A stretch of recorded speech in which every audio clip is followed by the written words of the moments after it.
You can't continue to have an office that issues these reports and everybody just chucks it. Public Auditor B.J. Cruz raising concerns over OPA audits being ignored despite follow-ups, pointing to a gap in their authority to hold agencies accountable. But how many OPA recommendations have yet to be implemented on the average? And how many weeks, months, years have they sat idle? It would be probably in the hundreds. Cruz testified in support of Bill 17, which seeks to expand their enforcement power.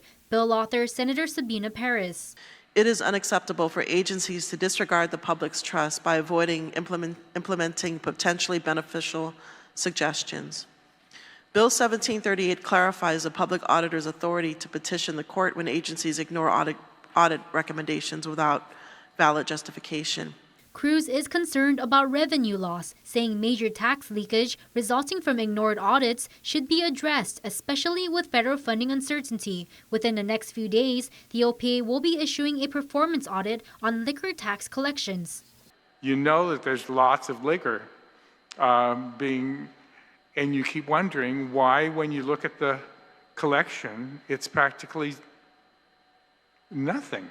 He says Customs and Quarantine failed to implement a previous audit recommendation to get a digital invoice scanner. This has made it impossible to accurately track liquor tax collections.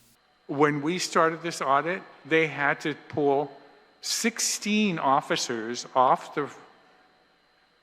the floor to go into the warehouse, to go through hundreds of boxes, to find invoices to try to show where they received liquor shipments.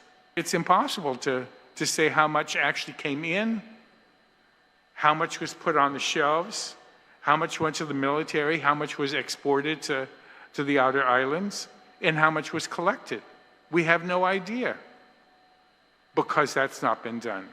The OPA is also conducting performance audits on agencies that rely heavily on federal funds to ensure they're in compliance and not at risk of losing funding.